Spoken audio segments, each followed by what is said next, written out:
silent TV.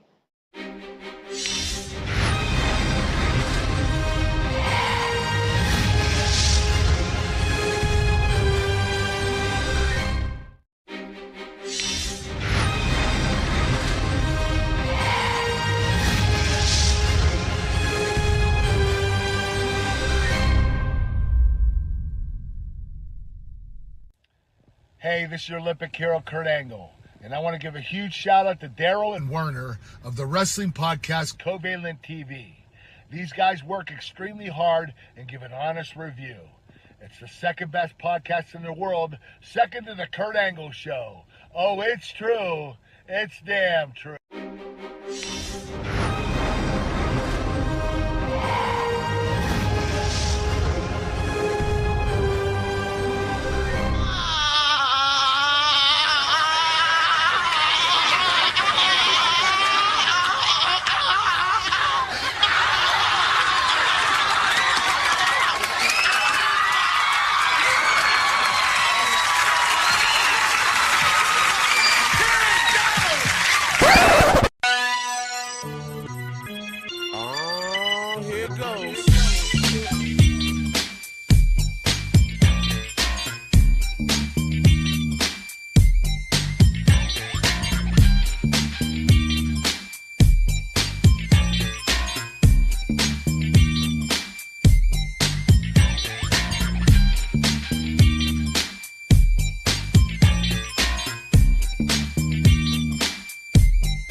Watching a nerd have an orgasm to a Harry Potter book would have been more exciting than this show.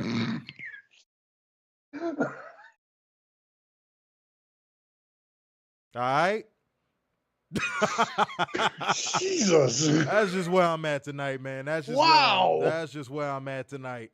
I'm feeling good, man. I'm nice and comfortable. I got my hoodie on. I'm ready to drop off this good work. But man, oh man, WWE is ready to drop off that sterile corporate work to your TV. So that means, welcome to your WWE Raw Live Review. This is your boy, Mr. Stark Sam.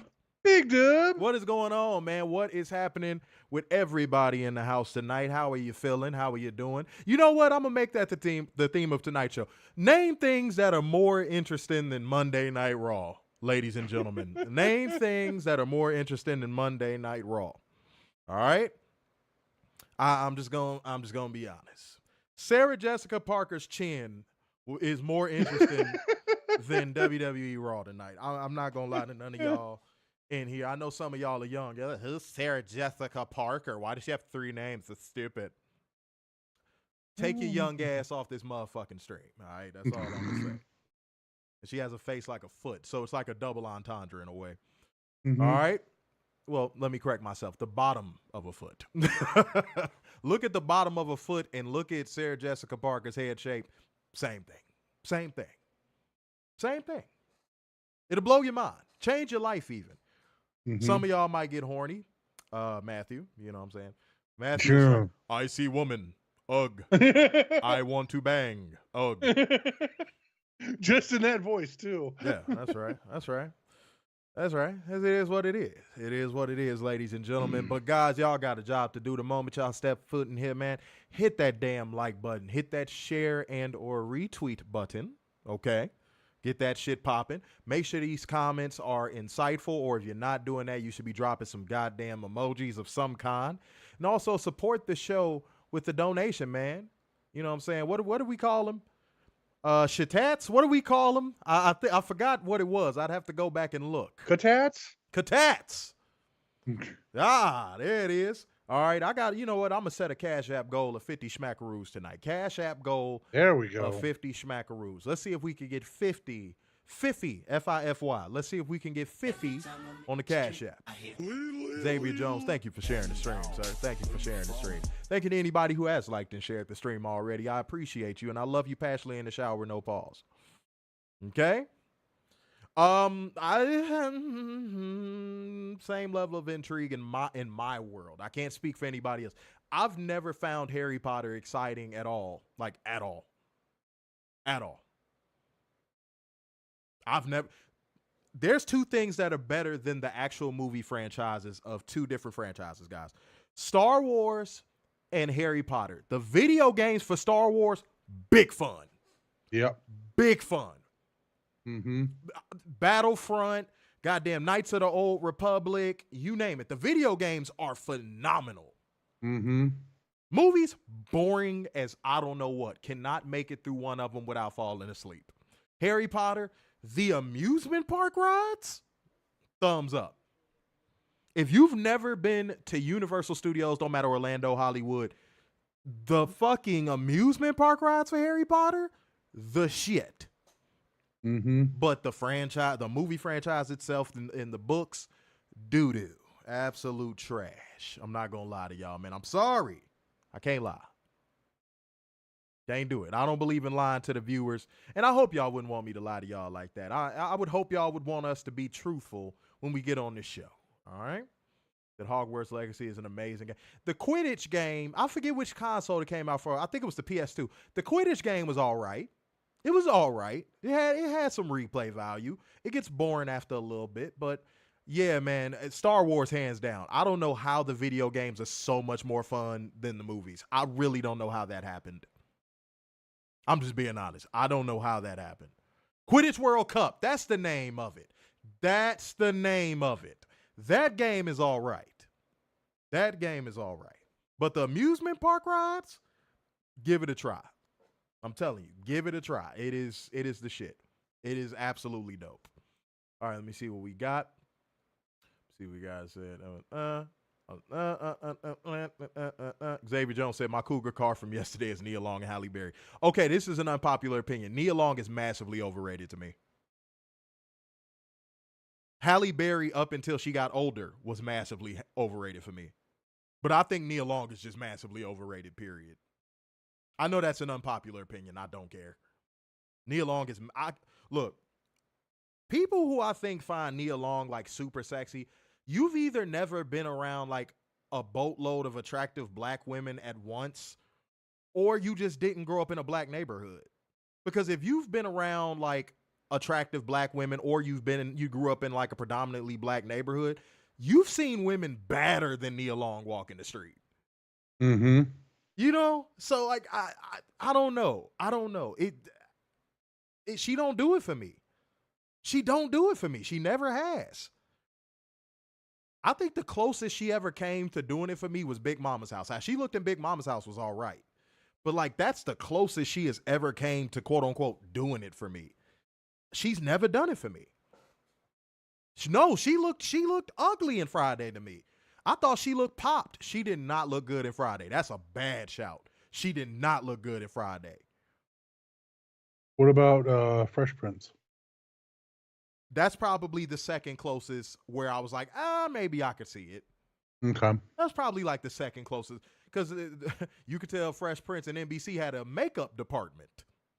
On Friday, it looked like they was like, bitch, just get in front of the camera. Just get in front of the damn camera. It's a movie, bitch. Just do something. But yeah, no, Nia Long is massively overrated to me. Massively overrated. Halle Berry didn't become fine to me until, like, what, 6-7 years ago? Once Halle Berry got a little bit thicker, I was like, yeah. But Swordfish Halle Berry did nothing for me. 007 Halle Berry did nothing for me. Monsters Ball Halle Berry, but like older Halle Berry, absolutely. I would definitely cash in a Cougar card on her, for sure. See, now we comparing like apples to fucking galaxies with that one, Weekly Steel Chair. That's a bad faith argument. Talk about some Halle Berry's, no Salma Hayek. There's like fucking what, 1,000 Salma Hayeks on the planet. Mm-hmm. That's not even fair. Let's not do that. That's a false equivalency right there. Yeah. I'm not going to even entertain that one. I'm sorry. Says Star Wars Episode 3 Revenge of the Sith on PlayStation 2 is underrated. Yeah, I've played that one too. That's a very, I don't know. I would say that's rated. I think that's rated exactly where it probably should be. Computer's making sounds. Okay. Said Battlefront 2 on the PS2 is one of the greatest. That's one of the best games ever. Not just Star Wars games. That's one of the best games ever. In my opinion. Just in my opinion. I think if they would have built off of what that game did right with their newer games, oh, please. Star Wars would be a $1 trillion franchise.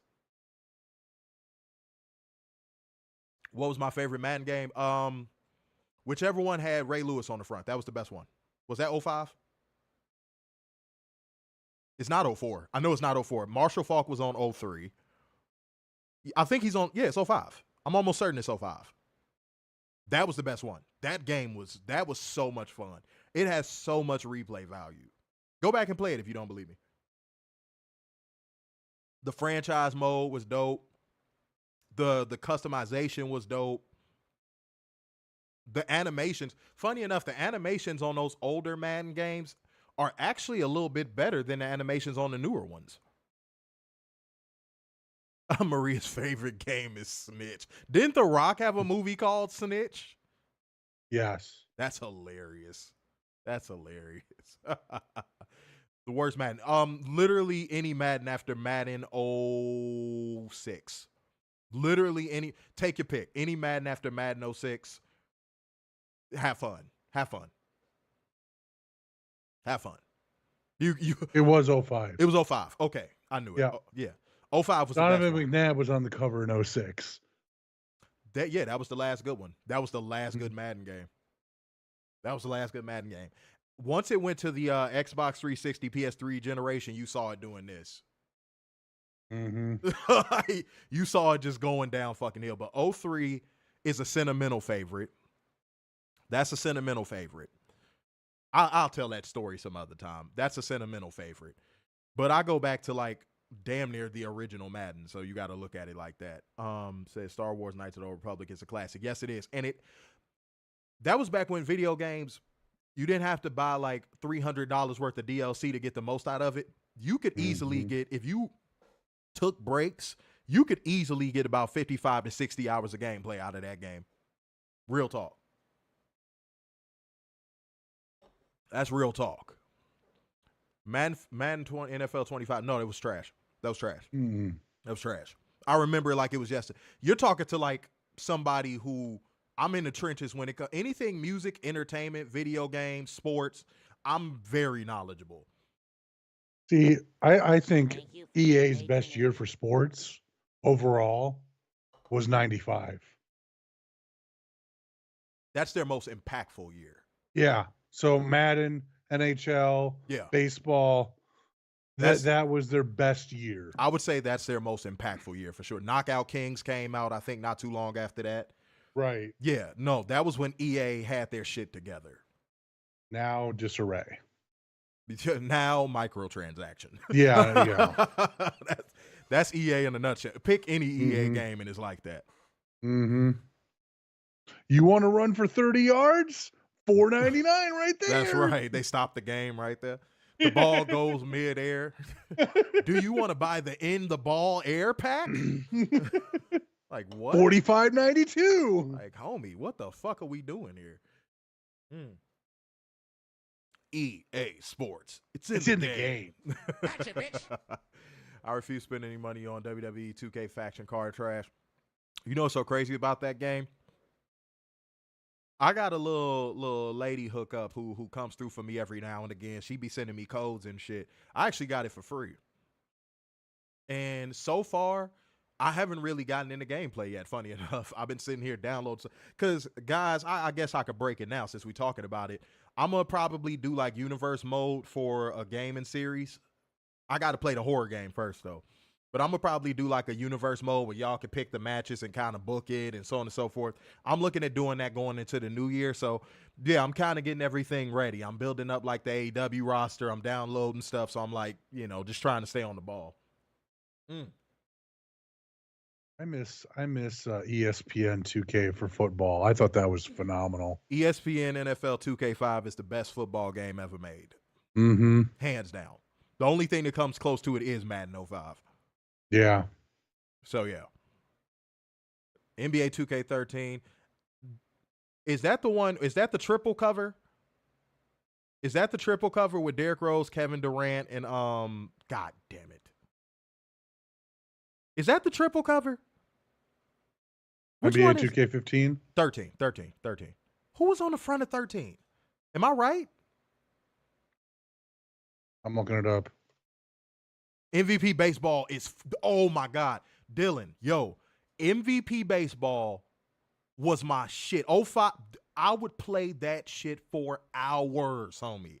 Hours. You want to know what the best predecessor of that has been so far? MLB The Show. That's been the best That's been the best spinoff of it, in my opinion. I said predecessor. Lord, I'm tripping. That also need to go back. Yeah, MLB The Show is the closest thing we've had to MVP baseball. I agree with that. Bliss to Lead 2 is better than 1. 1 is kind of clunky and glitchy. NBA 2K13 was Kevin Durant, Derrick Rose. Yeah, it was the triple cover. Okay, yeah. And that bum. Oh, God, Blake Griffin. Piece of shit. Yo, so funny story. Warner's still butthurt about it. It was random as hell to me. So I'm kicking in a nightclub in Chicago. It was called Bounce. It ain't around anymore. They didn't rebranded it like 2 times since. But it was after a Bulls versus Brooklyn Nets game a few years back. And I'm kicking it in the section with the Brooklyn Nets players, and I don't even know how I got there. Like, I'm going to be completely honest. I forgot how I even got there. You know, when you get a little tipsy, things happen. You make friends. That's just how it goes. So Blake Griffin was on the Brooklyn Nets at the time. He starts absolutely venting to me about the state of Michigan.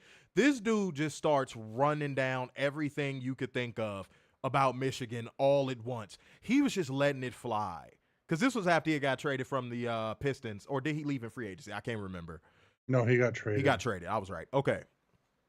This man for was a going 6-pack. This man was going absolutely nuts. He was like, oh, Michigan fucking sucks. It's mostly trees. They care about their minor league teams. And he was talking about the University of Michigan. He was like, they care about their minor league teams more than they care about their pro teams. You know, like he was just ranting. And I'm like, yo, I got to tell Werner about this because I'm like, Blake Griffin just ran into me about the whole state of fucking Michigan for no reason whatsoever in the middle of a club. So guys, mind you, he was halfway yelling this shit to me because the music was that loud. Like, I don't know what made him do it. I don't know what made him do it. I mean, blame it on the goose. Got you feeling loose. No, I'm playing. But fucking, dude, he was chopping up really negative game about Michigan. And I was like, all right, sir, enough. Damn. Bitch. And Werner's been butthurt ever since I told him that story. Once a bitch, always a bitch. That's what he is. That was wild. Like, he just randomly just went crazy. Said also, I miss baseball in the year 2017. Said the amateur wrestling scene in Michigan is insane, but Blake Griffin is odd. That's odd is a great word to describe how I felt in that moment. It was just odd. It was a very odd situation. Like, what do you even, like, I was like, what do I even say in response? Like, what is he expecting me to say? Like, am I supposed to be like, yeah, fuck Michigan? Like, what? I didn't know what to do. I was like, okay, all right, Blake, I got you, bro. Thanks for sharing, motherfucker. Like, I don't know what to tell him. But yeah, okay. Oh, shit, I almost forgot. We got a job to do. Bring you beautiful people the news. Hold one special. Dumbass! Accountable and bring you facts, data, and statistics as we go because that is just what we do here. So let's not delay y'all any further. Let's go ahead and get into 10 news. And hit that motherfucking like button. There's no reason why we not over 10 likes. Hit that fucking like button right now. Come on. Hit the share button. Let people know we alive. The likes help us in the algorithm. The least y'all can do is help us out in that way. If y'all don't want to help us out in that way, go fuck yourself. Get off the stream. We hate you.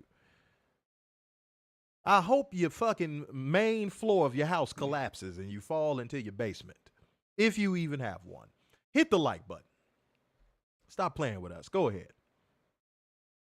We never talk about, well, we hardly talk about this. We try not to talk about this, but I think we have to do this as a warning bell for the future. SmackDown's ratings, kids. Oh my God. Now I know a drone is going to give every excuse under the sun about why SmackDown did a 1.2. I know why. Oh, well, there was the Tyson fight. Oh, well, this. Oh, well, that. Quick timeout. 30-second timeout, ladies and gentlemen. The fight didn't even come on. Like, I'm talking about SmackDown was well over by the time that motherfucking fight came on.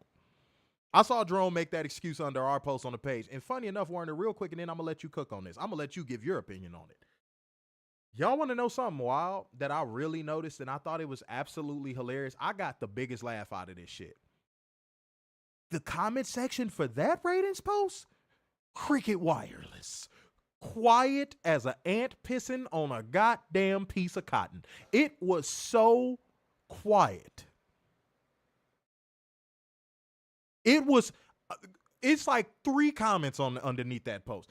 If AEW got a rating that was the equivalent of that bad, 70 comments. AEW in the mud, dying company, Eric Bischoff better.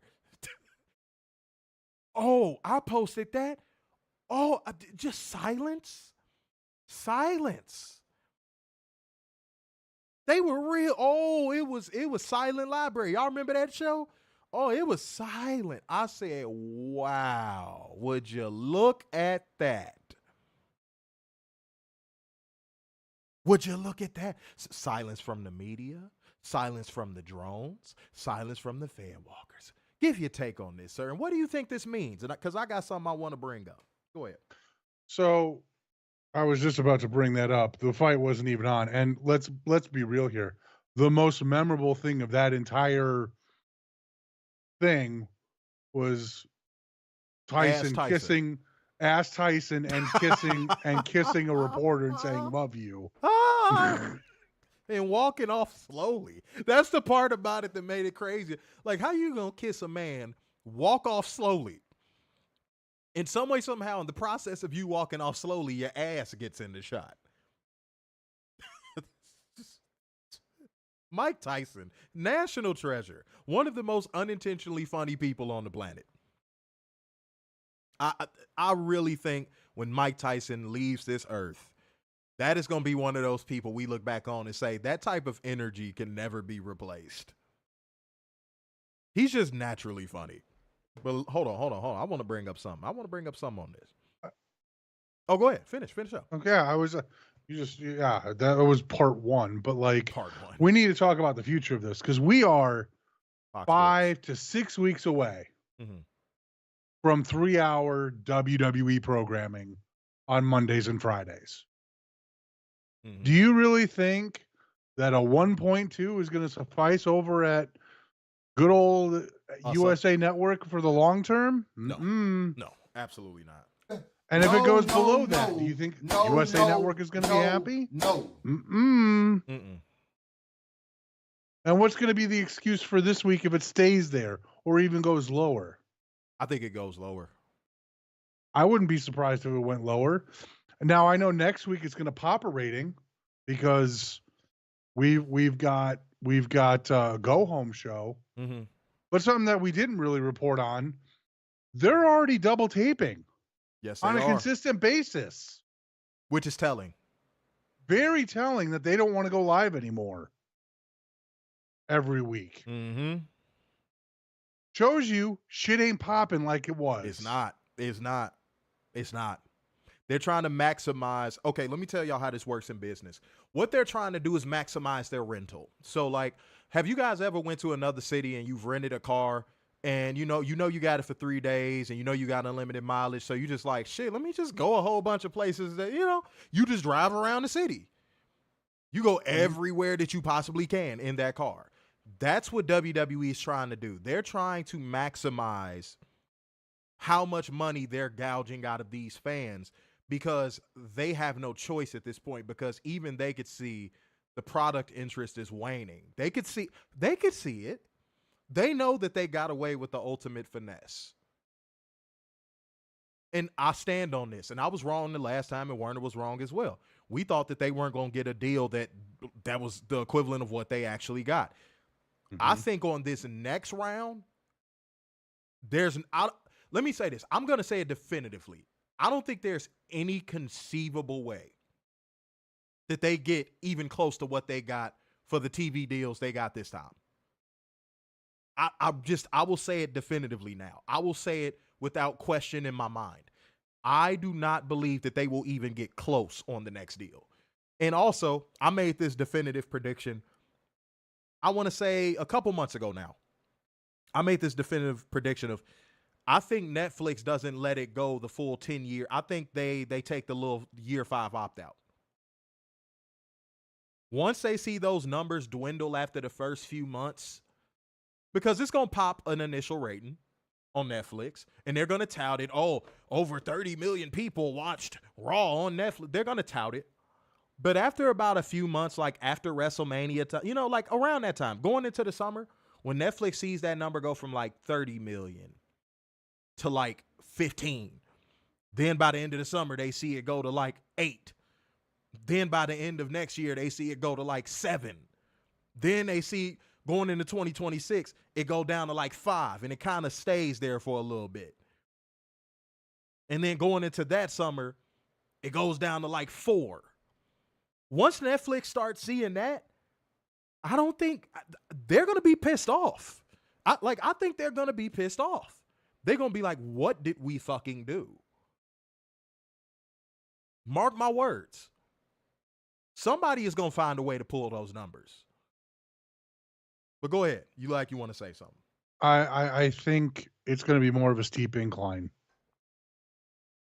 with ratings. I think it'll get to 30 or whatever the benchmark is. And then it's just going to stumble quicker than that. I think we see 5 within 18 months. Wow. Because here's the thing. Here's the thing.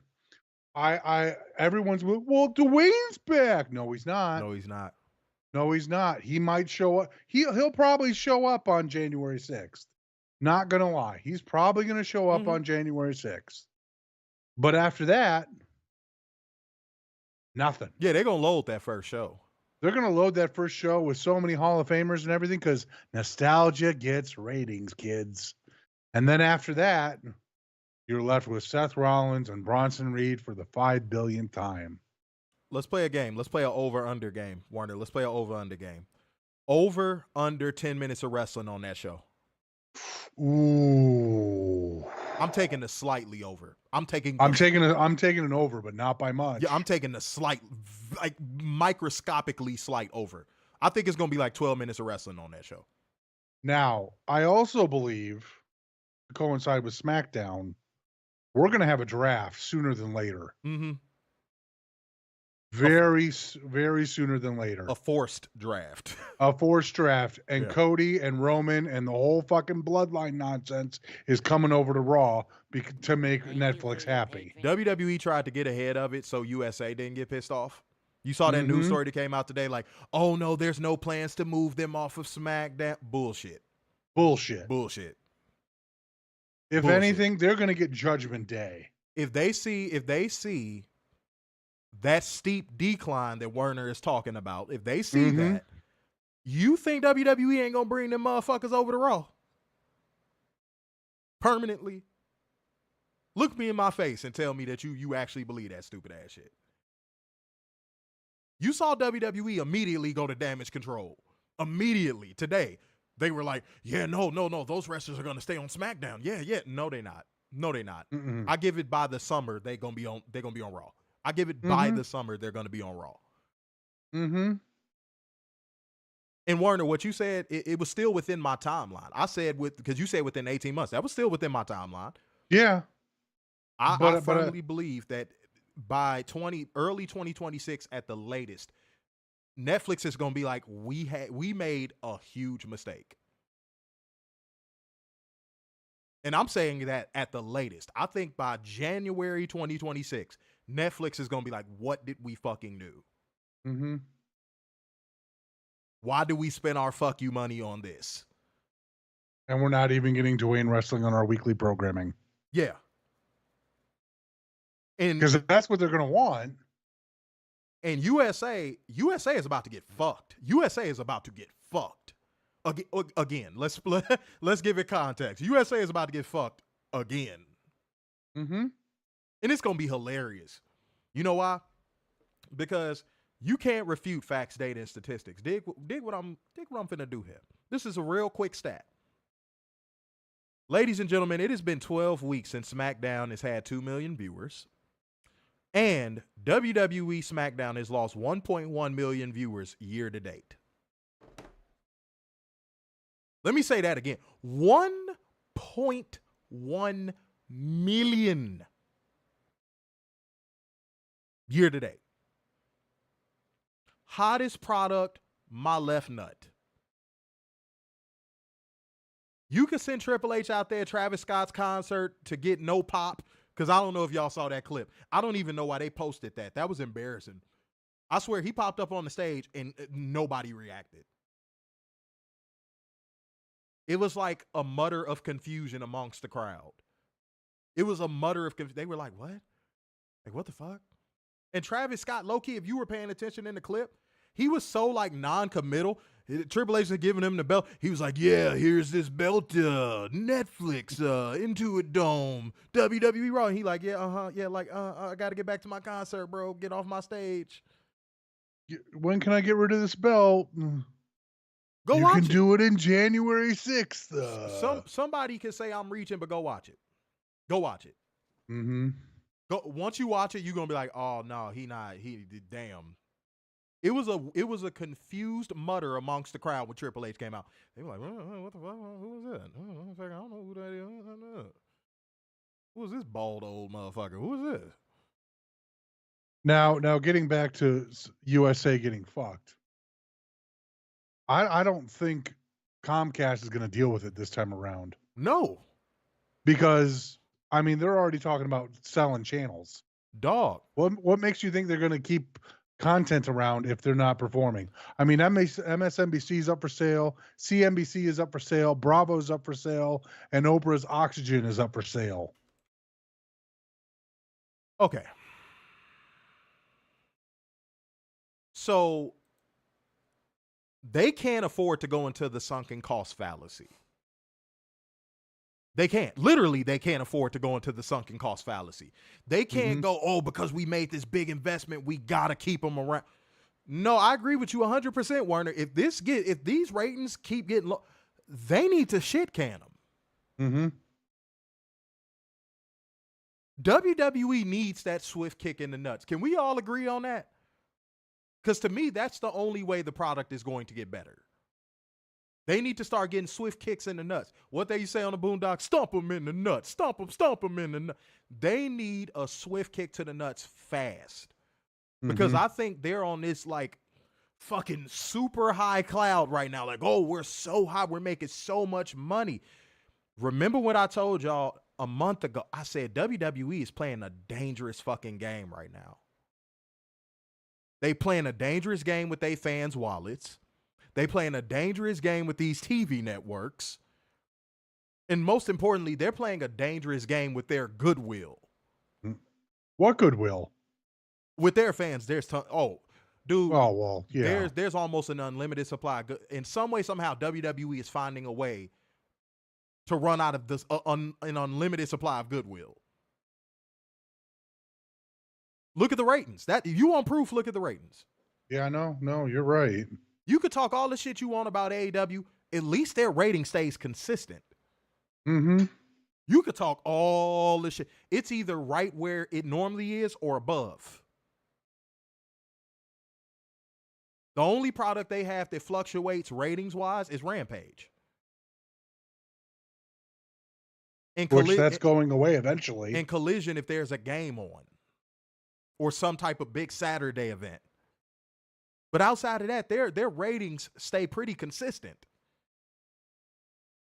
You can't say that about WWE. WWE, again, SmackDown has lost 1.1 million viewers year to date. Year, not years. Year. 1 year. How do you lose if you're not losing goodwill, how do you lose 1 million people in a year?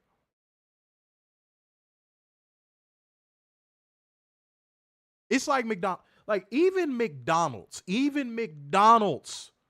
said, okay, we're losing goodwill with our customer base because these buns are stale.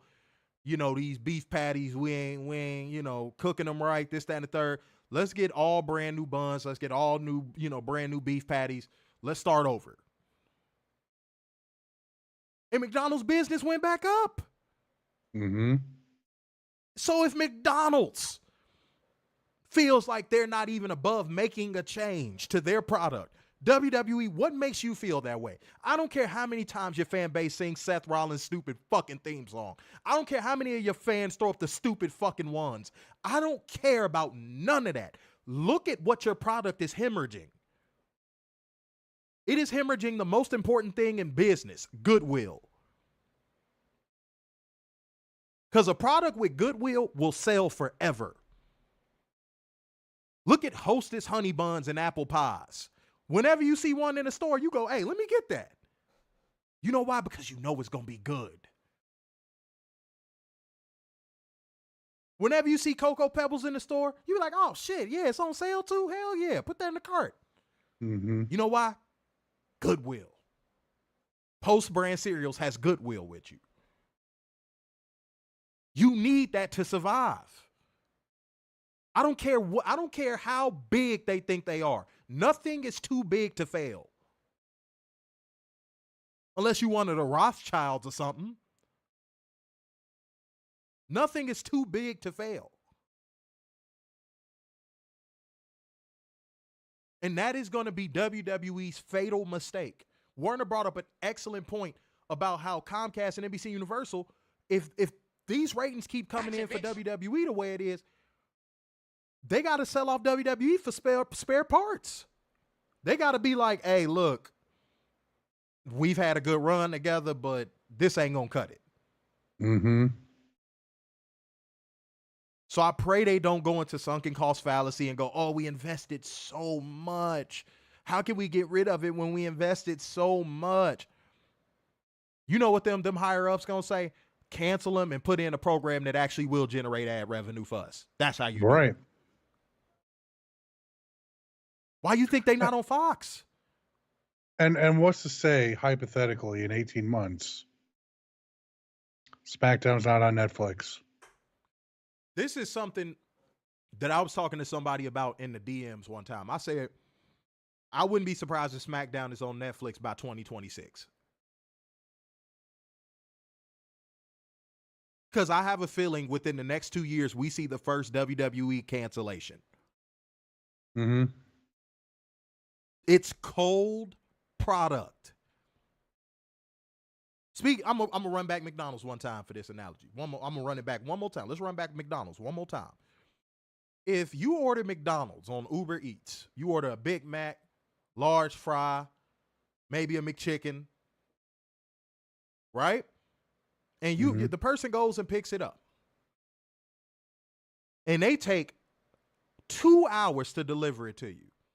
And it gets dropped off at your door and you bite into the fry ice cold. You bite into the Big Mac ice cold. Now, you might be saying, oh, I'm just going to reheat it. McDonald's does not taste good reheated. Oh, God, no. It's terrible. It's god-awful. It's god-awful. That's where WWE is right now. They're feeding their fans cold McDonald's, but they don't got no microwave.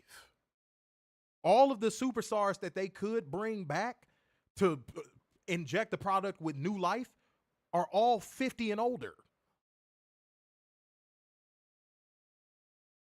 And there was a lot of people, Bruce Blitz especially, was the main one saying that this day was going to come. He was the main one. He was saying this back in 2016. He was the main one saying this day is going to come, where they're not going to be able to rely on The Undertaker. They're not going to be able to rely on The Rock. They're not going to be able to rely on Stone Cold. They're not going to be able to rely on all these part-timers. And they're going to have to answer for it. And you know what the answer is going to be? Okay, so these guys can't come back. What stars do you have so we can get back on the right track? And WWE is going to be like, well, we got Rhea. Maybe. We got Seth. We got Becky, and the network is gonna be like, no, we mean household names. Well, we got Triple H booking the show. Is he wrestling? Right, Werner. That's the point it's going to get to. Remember these words that I'm telling y'all on this camera right now. That is the point it's going to get to. with WWE.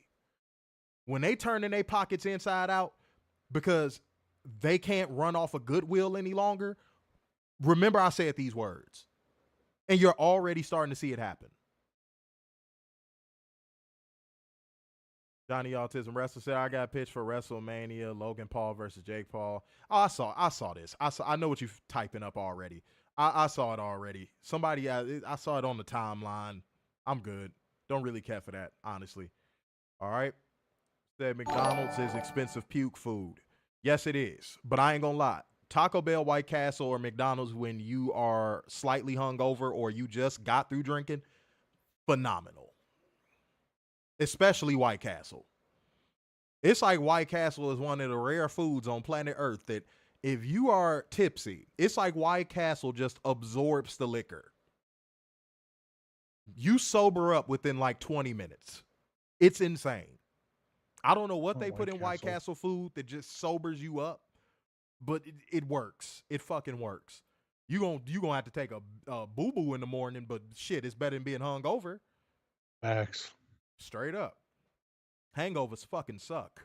Mm-hmm. Said it's ironic. Cena, never a fan, said before his first 1v1 match with Roman, said he was better part-time than he is full-time, relevant to the club. Hey, let me tell you something. I remember that promo like it was yesterday. I remember watching Bruce Blitz's review when he had covered that promo. Yo, he had me fucking in tears, bro. It was hilarious. That is going to rear its ugly head soon, too, because I think Roman Reigns is heading towards the end. I don't mean that like dying. I hope not. You know, but no, like I hope not either. But yeah, like that's starting to rear its ugly head. It really is. I'm telling you, I'm just trying to get y'all on game. Said I eat White Castle when I'm high as a kite. That's also a good time to eat White Castle. You know why? Because White Castle has the price point that matches with stoners. You could go to White Castle with $30 and clean up. You know where you can't go in with $30 to clean up? The fucking grocery store. Facts. Thanks, Democrats. God damn, there was a time where you could go in the grocery store with $80 and have food for the entire week and maybe a little bit of the next week. Not anymore. You're lucky if you can pay for a meal. Guys, I like New York strip steak. I remember when you could go in the store and get a New York strip steak for like, I don't know, about $9.50. $9.50 to $11. I went in the store to get a New York strip steak. That motherfucker was $17.50. Werner, if I'm lying, I'm fucking flying. No, I believe you. I mean, I've been seeing steak prices by me, and it's ridiculous. Ribeye, $19. I'm like, yo. And I'm a huge steak guy. Dude, that... I'm getting aggravated just thinking about it. Grocery shopping should not be that goddamn expensive. Said also I respect a lot of pro wrestling part-timers in 2025. Oh, also I expect a lot of pro wrestling part-timers in 2025. That font is mad small. Let me do this because I am on Blindy McBlind bat mode right now. Sorry. $20 for 2 strip steaks at Walmart, and it's choice. At Walmart. At Walmart. Sir. $20. Sir. At choice. Listen to what you said again. At Walmart. I know. At Walmart. Mm-hmm. You're paying $20 for 2 steaks at Walmart.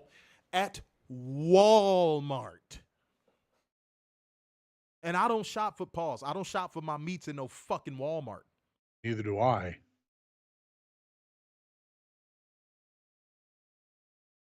My steaks, where I normally get them, they costed me about $35, $36 for 2.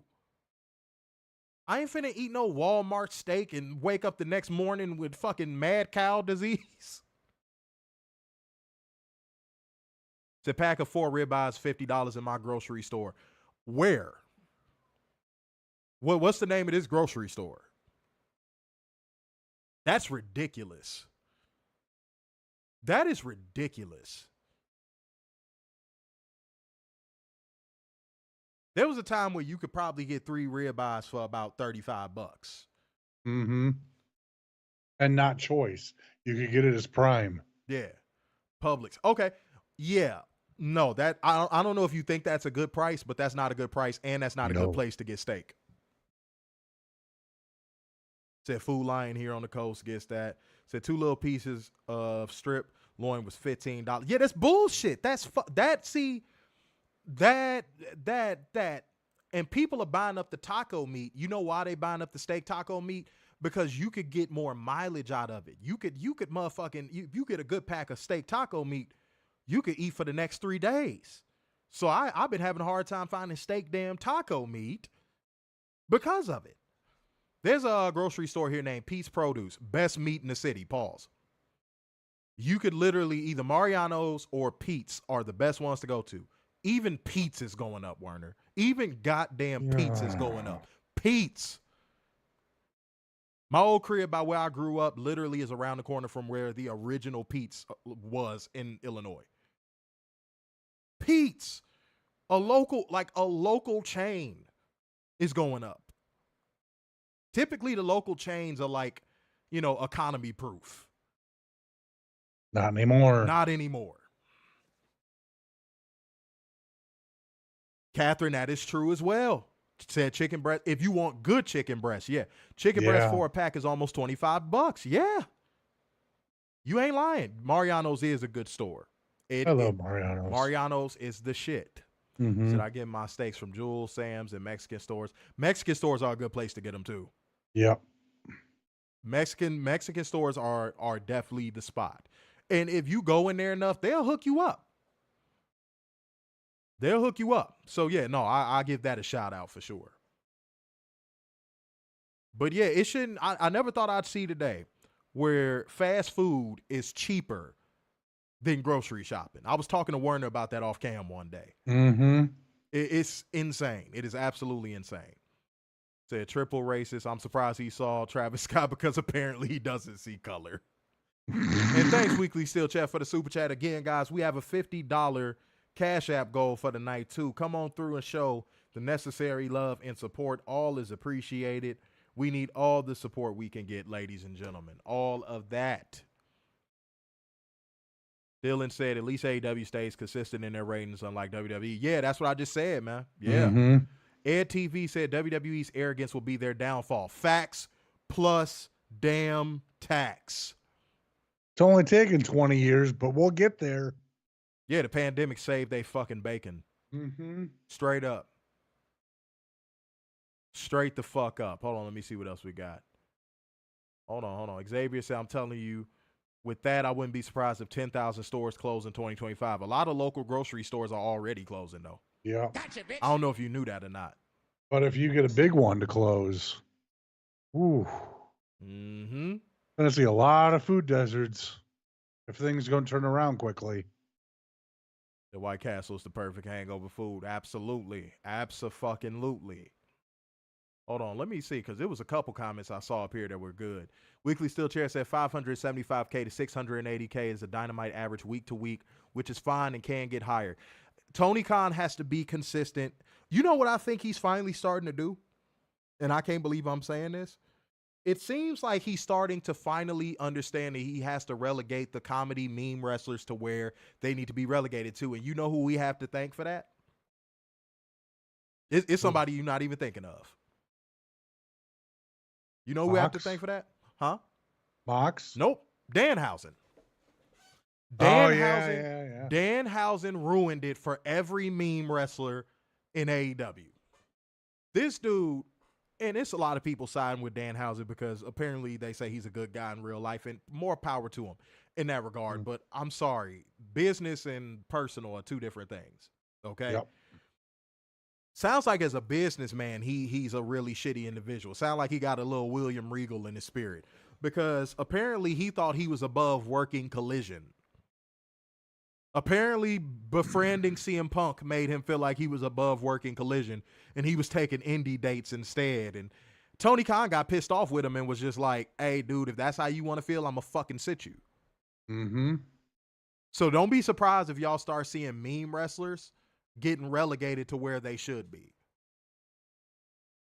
Don't be surprised. Danhausen might have ruined it for all meme wrestlers in the AEW going forward. And you know what I say to it?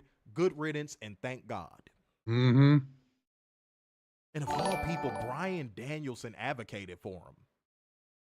Yeah, that's crazy. I saw that story come through. I said, why? Why? Why is Bryan Danielson advocating for fucking meme wrestlers? I don't know. That's weird to me. But yeah. Thank you, Danhausen. You know what? I appreciate you. You might have subconsciously and inadvertently did something that is going to make the AEW product better by proxy. So thank you. Thank you. Cairo's objective with the 5 schmackaroo donation said, paying those late fees, how y'all been? Most anticipated match for Full Gear. You know what? We'll actually get to that towards the end of the stream. Please remind us. Okay, if you still in here. Wednesday for investment Oh, yeah, ratings? Wednesday would be better. Yeah, no, Wednesday would be better. So remind us on Wednesday. But everything is good over here. Said Hangman versus Jay White or Swerve versus Lashley, in my opinion, Cairo. Okay, he gave his take. Said Danhausen is a clown wrestler. Yeah, he's a terrible wrestler. Mm-hmm. Danhausen should have never been employed, in my opinion. He does nothing. He has no character. He has no gimmick. He has shit Scooby-Doo vampire face paint. He can't wrestle. I agree with everything you said. Mm-hmm. I agree with everything you said. Said Ospreay versus Fletcher's there on my list, to be honest. Okay, so something Tony Khan did with that Full Gear card, and then we got to move on with the show, guys. I still haven't done what we did. You do Drawn Accountability? Did we even get there? No. Okay, we're gonna get there. No, Tony Khan definitely pulled a last minute load up for Full Gear. Oh wow, I got a notification for tonight's review. Look at that shit there. Wow. That is unbelievable. I cannot believe that. Well, good on YouTube for finally getting their shit together. Right? Good on them. Good on them. Probably won't see it again for another 6 months. Yeah, probably. Yeah. All right, y'all. People that we wish we could never see again for another 6 months is what this next segment of the show is about. So, guys, if y'all know exactly what is coming up, go ahead and drop that bang, dang, dang in the comment section. But even if you decide you are not going to, because you are too lazy to type 2 words, I'm going to tell you bastards anyway. It is time for us to hold one special Dumbass! accountable. It is time for drone accountability. Let go. This is from Twitter. Good old Twitter. This is from @Noah Show when UC1. What the fuck? Yeah. Do they need help? Are they kidnapped? Yes. That sounded like some shit you say when you kidnapped. If you're being held hostage, say BG 4619. It's like, what? Okay, go ahead. Noah says, and he quotes, Uh-huh. I genuinely have to ask where the tribalism is coming from, because AEW ratings are just terrible. I cannot follow or understand any of the stories going on, and none of the characters or wrestlers look impressive at all. How are people so against WWE that they will eat crap? Okay. Say you're a Dumbass! without saying you're a Dumbass! huh?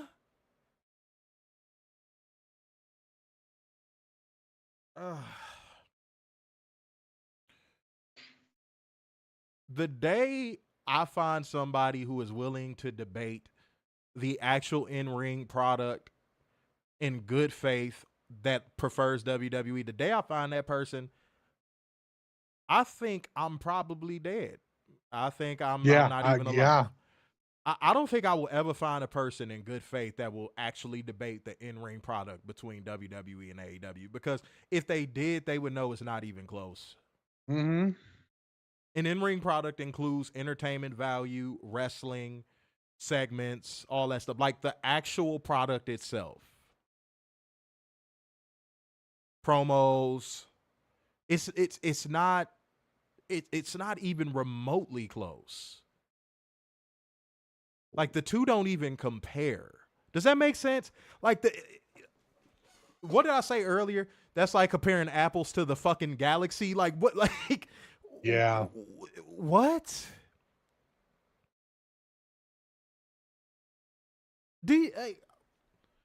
So when you're like that fucking stupid, like, is it like a reflex? Like, I really want to know what it is like to be in that brain and just spout out just that dumbass shit. Like, is it like instinctual? You ever just want to know the nature of something and you just like, what makes this do this? Like, it's times where I watch cats and I'm just like, look at this stupid ass fucking animal. Look at this dumb ass. Well, what are you doing that for? You just see now you're stuck, stupid, fucking dumbass. That's how I feel about drones. It's like, what makes y'all say this shit?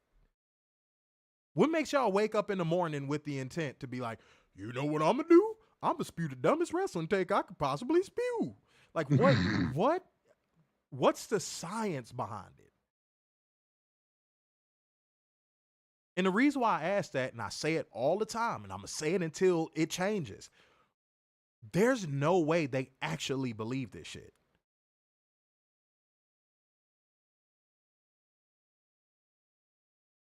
Like year 1, year 2 of AEW, you could argue that it felt small time because of production. But like, dog, come January, I just saw a breaking news story that like AEW is listening to their audience and they're gonna start running smaller arenas. All they had to do was figure out the lighting rig and the set. Then what is it? Then what is it gonna be when they're packing out 5,000 seat arenas every week? Because this was a little trick that WCW used to do too. I don't know if y'all knew this or not. WCW didn't used to run big arenas all the time until the boom period. Mm-hmm. Until like the Monday Night War happened, WCW wasn't running gigantic fucking arenas. They weren't. Don't believe me? Look it up. Look at the places WCW used to run. You're going to see 3,000 seat venues. For WCW Saturday night, it was Center Stage, if I'm not mistaken, in Georgia. WCW was running small venues. That's why I wanted AEW to run 2,300 Arena. Because imagine actual wrestling fans in 2,300 Arena cheering on AEW. So what are they going to say when they're selling out 3,000 to 6,000 seat arenas? What's going to be, oh, well, they got to run small arenas just to sell out. A sellout is a sellout. Meanwhile, WWE and their ticket sales, unless it's a big event or a big card announced, their ticket sales are starting to look a little shaky. They're running 20,000 seat arenas and only getting 10,000 people.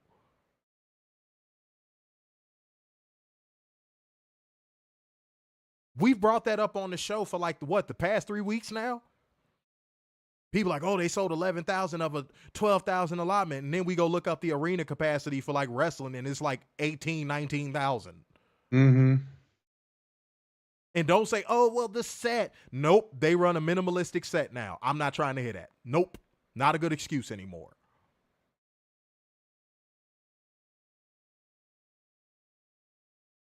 Look, man.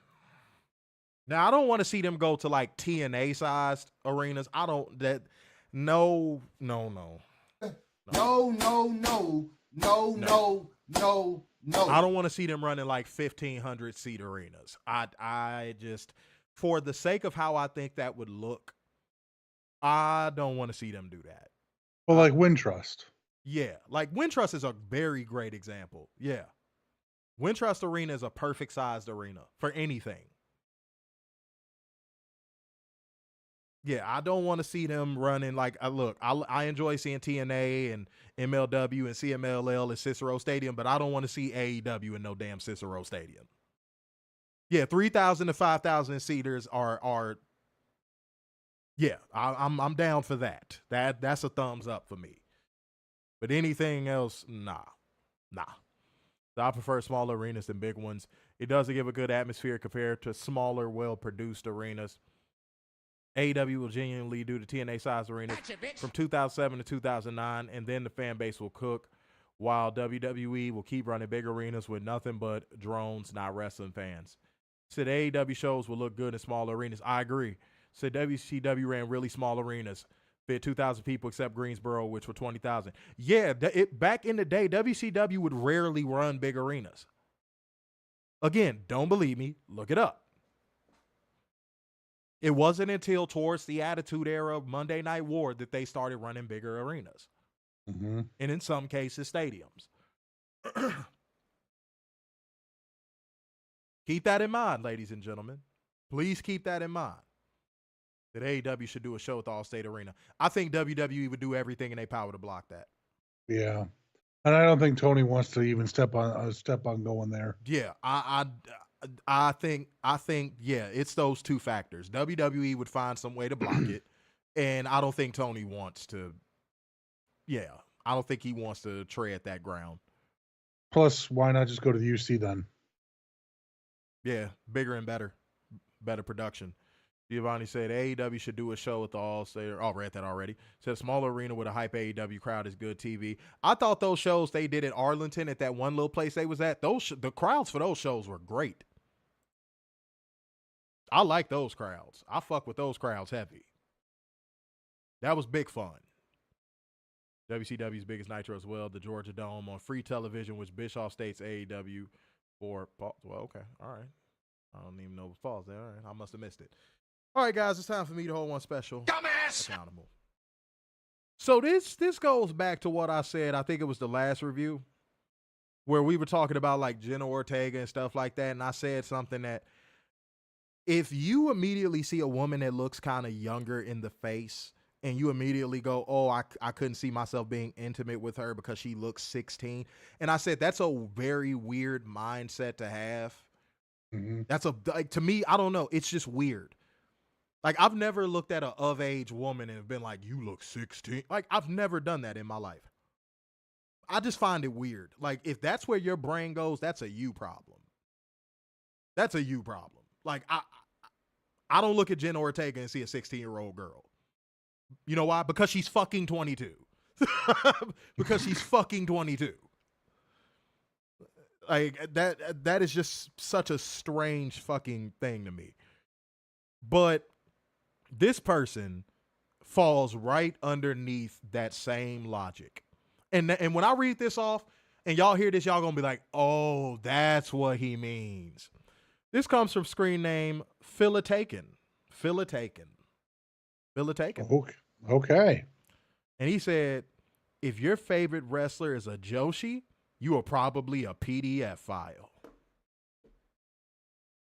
Exactly. See, you get it now? Do you get it now? Do you get it now? Does everybody understand my take now? Does everybody, because I saw one person like, oh, so well, Jenna Ortega's still not for me. She's still too young. I'm like, dude, that's a projection. Like, anytime I hear somebody say that, I'm like, what kind of weird, perverted projection is that? Oh, I can't do it because she looks 16. Huh? Why are you looking at her like that? Like, why would you look at a grown woman and be like, jailbait? Yeah. It's weird. It will never not be weird to me. It will never not be weird to me. Oh, I forgot this button. Dumbass. Yeah, it's weird. Said Jenna Ortega is overrated in the looks and acting department. Acting department, I highly disagree with. What movies of hers have you seen? Like, I'm being serious. I'm not. This ain't like no trick bag question. What movies of hers have you seen? She's overrated when she's playing the nonchalant role because it just comes off very forced. But like, her overall acting is actually really good, especially for her age. And in the looks department, subjective.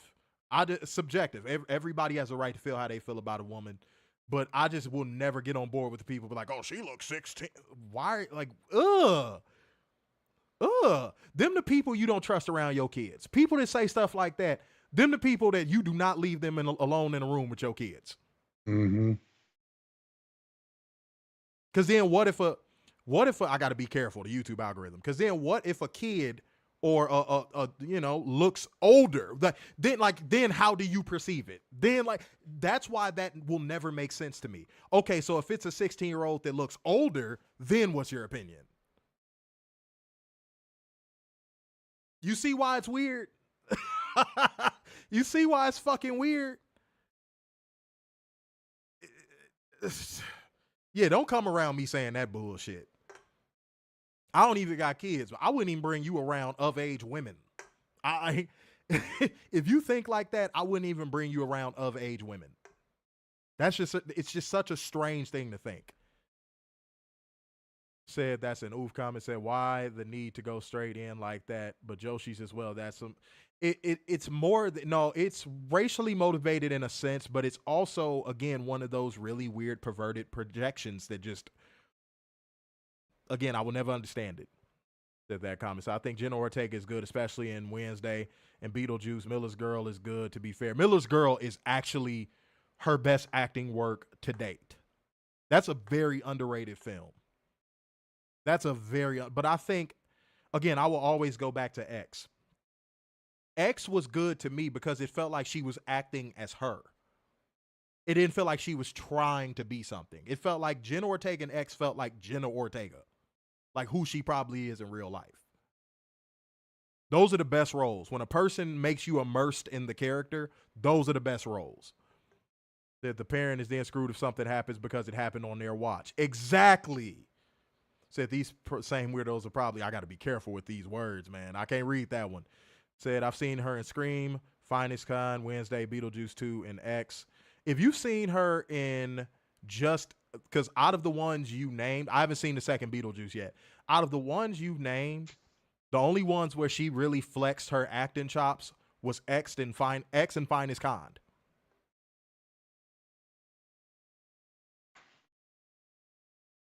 Those are the only ones. So if those are, so 3 out of the 5 movies, she didn't really even flex her acting chops like that. I would recommend watching Miller's Girl, though. It's a good flick. Usually I'm not into those type of movies, but Miller's Girl is actually a good movie. Said, I like it. It has good character development. X is excellent. The whole trilogy is excellent. The Beetlejuice 2 is excellent. I wasn't sure on her. Scream. Yeah, Scream. Melissa Barrera stole the show in that movie for me. Melissa Barrera is a great actress, but she has to stop. She makes these very airheaded facial expressions that I wish she would stop. Because I feel like her acting would go to the next level if she didn't make those faces. It's times where she just looks like a dumbass. Like, she'll just be like, why are you making that face? Like, bitch, somebody's coming to kill you. Like, why are you making the bewildered face? Like, I wouldn't be making a bewildered face if somebody was chasing me. You know? So I've only ever seen her in Beetlejuice and maybe Scream. Yeah, no, check out her other work. So, yeah, I don't agree with the overrated as an actress thing. I can't agree with that. Subjective, but I think objectively, most people would probably disagree. All right. And that has been Jenna Ortega Hour, ladies and gentlemen. The time is now 12. Exactly. But no, that has always been something that has been a point of contention. Erik said, I'm glad Neve Campbell is making a comeback to the Scream franchise. Love Neve. I do. And if I ever met her, I would profess my love to her. But that was a little snakish. You want me to explain why? Because they booted Jenna and Melissa for the dumbest shit, for literally having an opinion. God forbid if people have an opinion. Like, literally for having an opinion. And Nev was like, yeah, I'll take the bag. I'll do it. And it was like, oh, that's janky. It felt so janky. So I hope the movie's good, but the way she slid back in was it was janky. It was janky.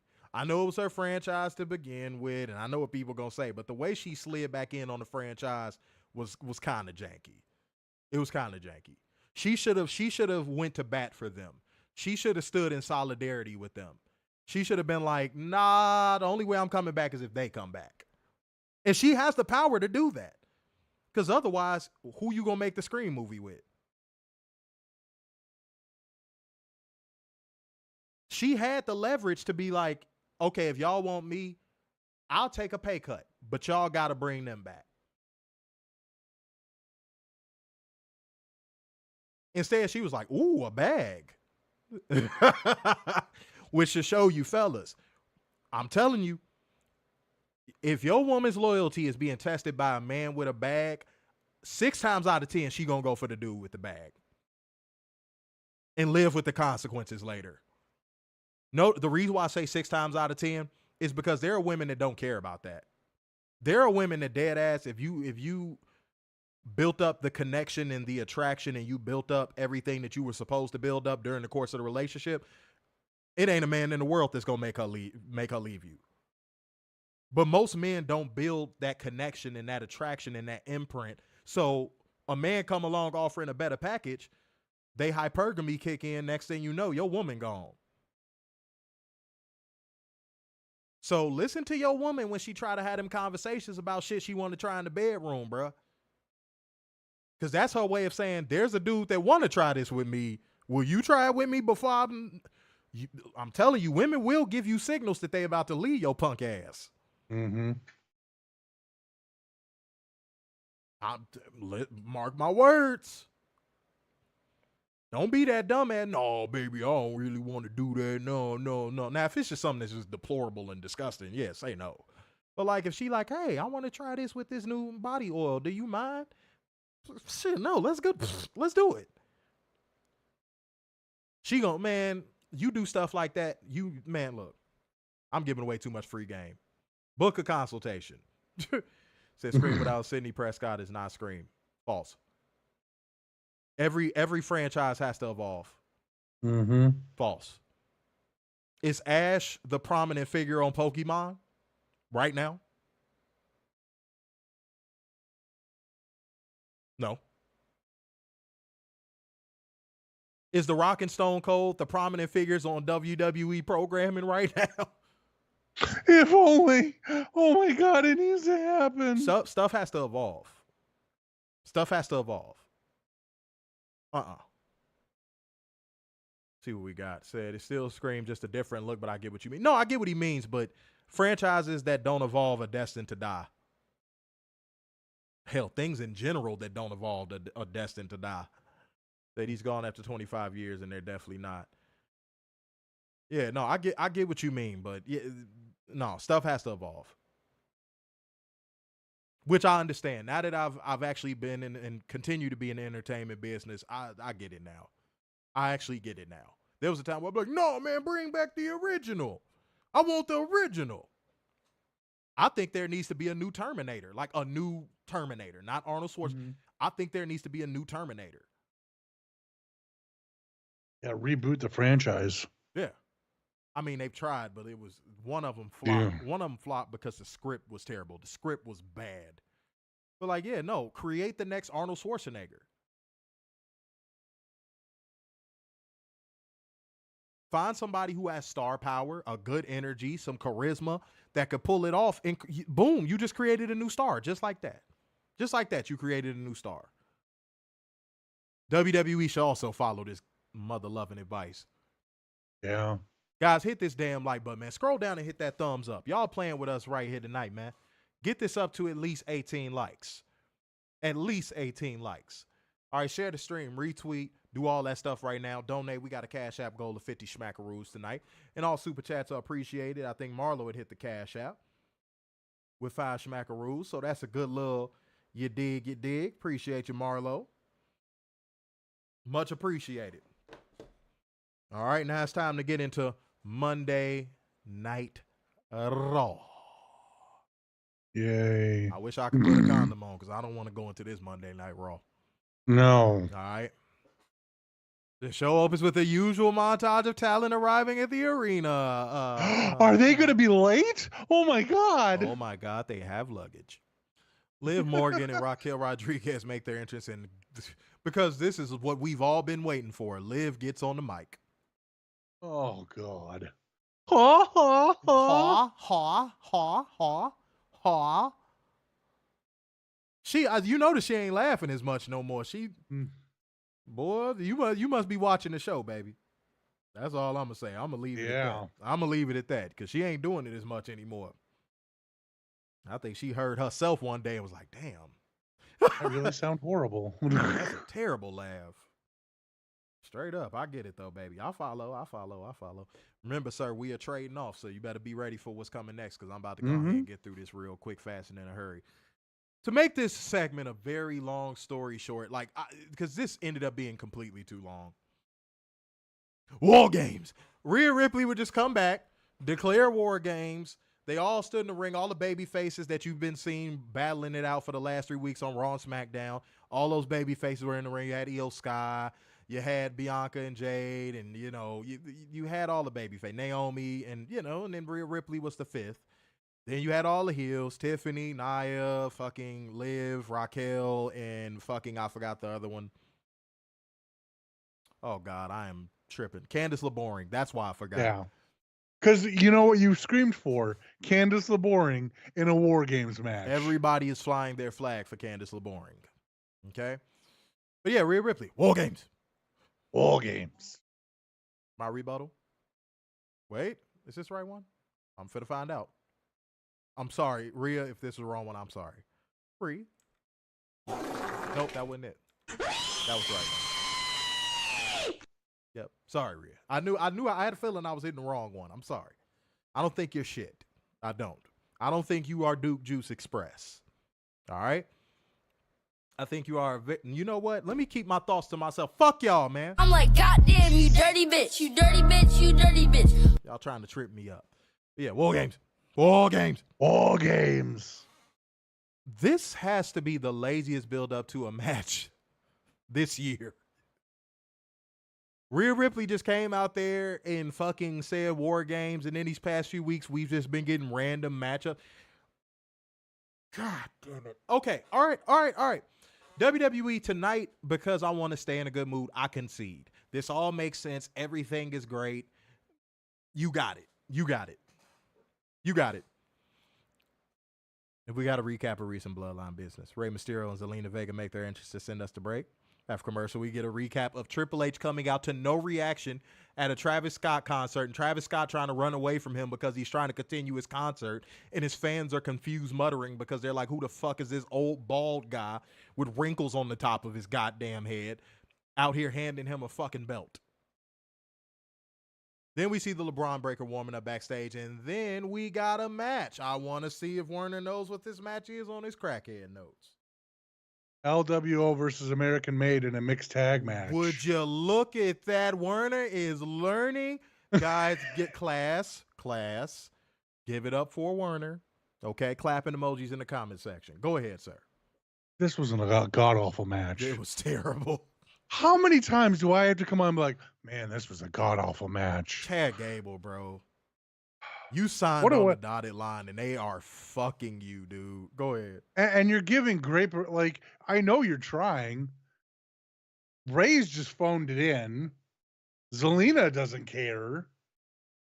She does a good job of pretending, though. Yeah, she does a great job of pretending. But to make a very, very long story short in this match,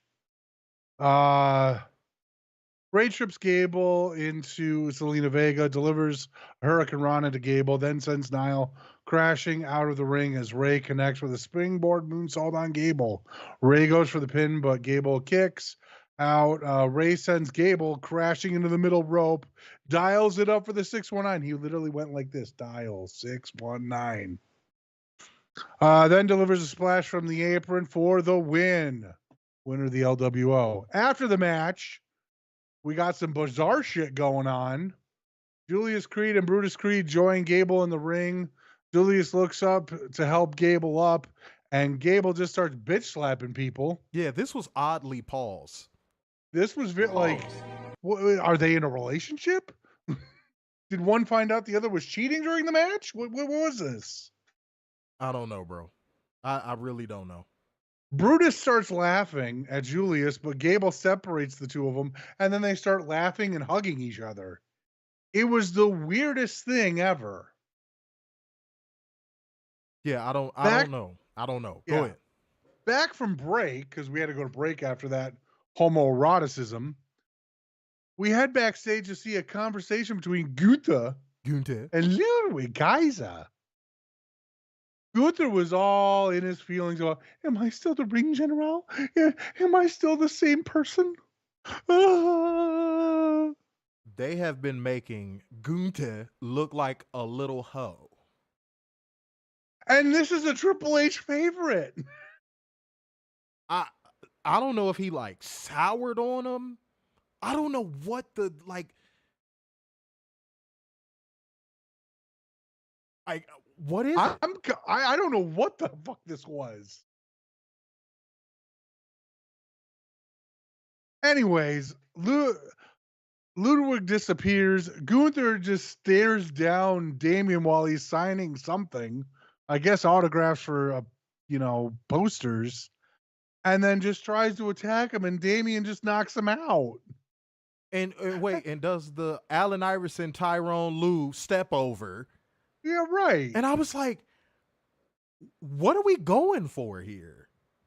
I love how he said, "You may be a ring general, but I'm the king of the streets." Bro, and he said that, I said, dog, I need to see these streets. I need to see, show me these streets.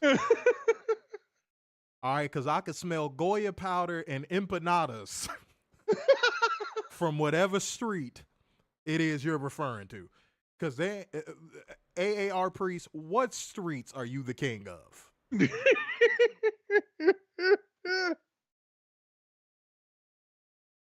Please show me this crown that was designated to you from the streets. So apparently AAR Priest is the epitome of street cred now. Mm-hmm. The fuck out of here. Don't nobody believe you, dude. You got moisturized skin and a Quan Chi voice. Back at ringside, we have Sheamus make his way down, and Braun Breaker follows. Up next, we have Braun Breaker versus Sheamus for the IC title. And since we know what happens, we're not covering it because it's a DQ match. Good old Dairy Queen. Good old Dairy Queen, because Ludwig Kaiser decided to come out of nowhere and, attack Braun Breaker with a clothesline. Then beat up Sheamus and say, "I'm never going to let you go until you leave." I love how in real time you could see Triple H developing favorites and getting rid of his old favorites. And like, that is probably the only continuity I see in Triple H's booking. Like, you can see over a timeline who his favorites were, who his favorites are, and the favorites he's trying to develop. That's the only consistent thing about Triple Nose as a booker. Right. Seeing who his favorites are in real time. Because the way Gunther went out tonight, I was like, oh, he's starting to get phased out as one of Triple H's favorites. Look, it's the battle of the two phased out favorites at this point. AAR Priest is getting phased out as a favorite. Gunther is getting phased out as a favorite. But here's the catch-22. Somebody has to win. Yeah.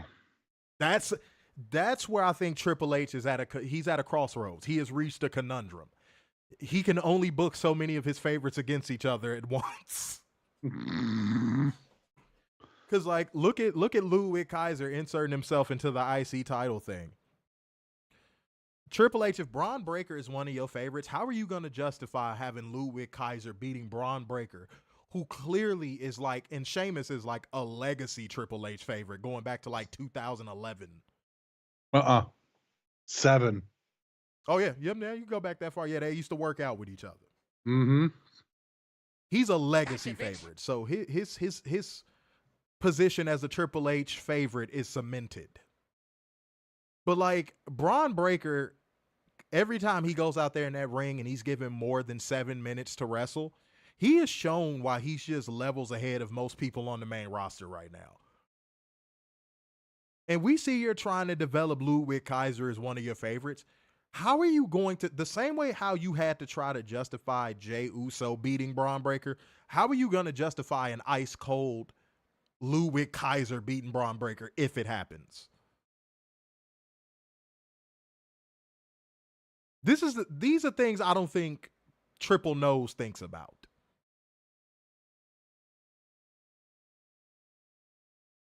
Do you think he's thinking about this, Werner? Yes or no? No, I'd be shocked. I would be shocked. How? Because Ludwig Kaiser's ice cold. The crowd fucking hates him. Like, I bet he probably thinks that's genuine heat. That's not genuine heat. It's like, why are you here, heat? I think Triple H is very one step at a time. So like, okay, we got our first segment. Okay, live and all that. Mm-hmm. Next up, we have the tag match. Okay, who do I like in this? Gotcha, bitch. Ow. Okay, let's give it to Ray. Next up, okay, we have this match. I gotta. Who do I like in this? Screw it. We'll just have Ludwig come out. Maybe the people will like him. Screw it is a great word to describe, phrase to describe Triple H's booking. Pretty much. Screw it. That's how the Jey Uso IC title win felt. It felt like screw it. What did I call it? I called it punt. I called it a punt. He punted the booking. That was a punt. Jey Uso winning that IC title was a punt. I don't care how you want to try and spin it. Jey Uso winning that IC title was a punt. Me and Werner both saw through it. Mm-hmm. We both saw through it. That's called booking scared. Oh, what if I don't capitalize on this yeet thing? I'm just gonna give him you overcapitalized on the yeet thing. I'm just gonna give a knee-jerk title reign to Jey Uso. What was that? 2 weeks? 3 weeks? It was. We saw straight through it. Me and Werner saw straight through it. You know why? Because Jey Uso can't fucking wrestle. Right. Well, we had to make his dad happy. We knew once Jey Uso was going to have to go out there and actually wrestle matches and defend that title, that people were going to be like, and Triple H knew that too. That's why he took that belt off of him almost immediately and tossed him back into the bloodline nonsense. Because he knows. Speaking of which, go ahead. Speaking of which, we head backstage to see the master of persuasion, oh God, Jey Uso, with Sami Zayn and Jimmy, trying to recruit Seth Rollins one more time for their War Games match. One more time. Once again, Seth Rollins is like, no, I will never, ever, ever team up with Roman. Which makes I am a scorned sense. lover, and I will never team with him again. Okay, now his energy tonight did come off a little X-ish. The first couple times I was like, yeah, that's man shit. You like, hey, bro, why would I help a motherfucker that has screwed me over and screwed other people over? The first couple times I was like, that's logical. That makes sense. I can get behind that. I rock with that. This week it was like, well, no, because we had a bad relationship. I mean, I made it bad, but we still had a bad relationship. I mean, honestly, what do you think I'm wearing these leather pants for? I'm going through a tough time. Like, why do you think I dress like a woman all the time now? He hurt me. Now sing my theme song. Dude, let me tell you something. Warren, you brought up an interesting point. How is he like, oh, screw Roman? I didn't think about it. So now with what you just said, that unravels this whole thing making sense. Because technically, yeah, he was the one that betrayed him first. Right. I didn't even It all goes back to him fucking it up. I swear to God, I did not even think about that until right now. So it actually doesn't make any sense. Wow. And this is the same company that people go, their long-term storytelling is so great. Damn, Werner, you really just hit me over the head with that. Yeah, no, what reason does he have to be mad at Roman? You turned on him first. If anyone has the right to be mad, it's Roman. What? That is a gigantic plot hole. That's like having a Scream movie without Ghostface. The monster's a metaphor. Like, what? Oh, I literally just described an A24 movie. But Yeah. dude, I will never forgive them for what they've done to the horror genre. I will never forgive them. I will never forgive A24. They allowed hipsters into the horror genre, and it has gone downhill ever since. Yeah. I remember when that Scream came out with Jenna Ortega and Melissa Barrera, and it was this group that was like this fucking snobby group of like film critics that were like, I felt this film was very misogynistic. I didn't like I was like, are you fucking kidding? They literally damn near made it an all-female cast. I felt when the woman was, turned out to be working for the male cop or whatever, I just didn't like that. I was like, are you joking? And it turned out to be her dad. And I'm like, the twist bothered you? The twist? You up in arms screaming misogyny over a twist in a horror movie? So again, I will never forgive A24 for what they've done to the horror genre by letting hipsters feel like they can have opinions on slashers. I will never forgive them. Ever. I'm gonna have to keep having A24 rants until they go away. until Bloomhouse, bring back Bloomhouse. Damn, yeah. Get them back popping. And they got a whole bunch of movies that ain't gone under the radar. Shudder has some great movies too. Mm-hmm. Yeah, it's so many movies that fucking dude. Don't get me started. Don't get me started. Said A24 are a fucking joke, always have been. Again, the only movie that they did where I was like, that was good, was Talk to Me, and that was recent. That's the only A24 movie I've watched. Oh, and obviously the is that A24? Is the X series A24? I believe so. Don't forget, they also did Iron Claw. That's not horror though. No. Let me see. Yep. So that besides the X series and Talk to Me, I'm good. I'm good. Again, I don't want my movie monsters and movie slashers to be figments of people's imagination. I don't want that. I'm good. Okay. Somebody might say, well, you like Freddy Krueger. Are we really comparing a monster being a metaphor to Freddy damn Krueger? Yeah. Speak no evil. Wait a minute. Speak no evil. Isn't that Kane's movie?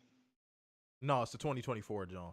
Okay, so people have been telling me to watch that, and I think it's a Kane movie too, obviously, but people have been telling me to watch that movie, and I'm hesitant. Because somebody has said Jenna Ortega is overrated earlier. I think James McAvoy is overrated as an actor.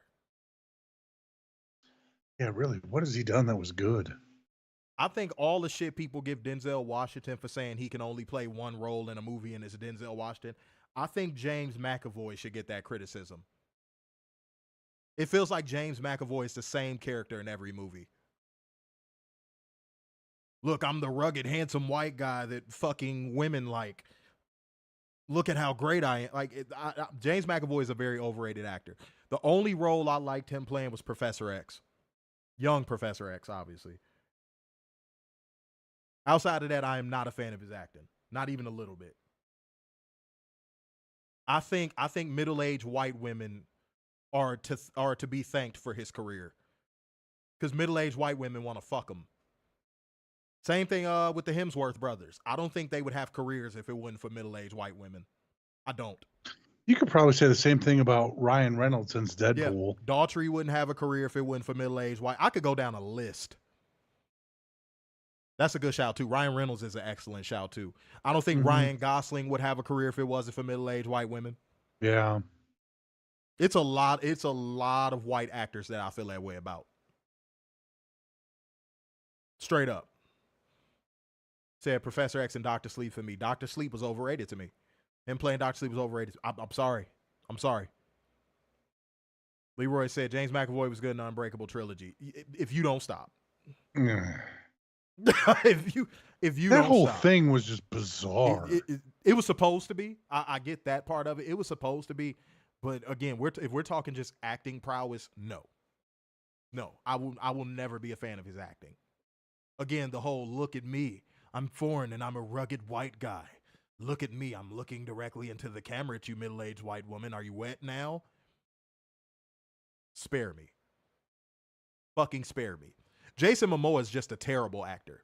Again, I've actually gotten into real life arguments over that. Like, people have actually screamed at me because I've said that. Jason Momoa is a terrible actor.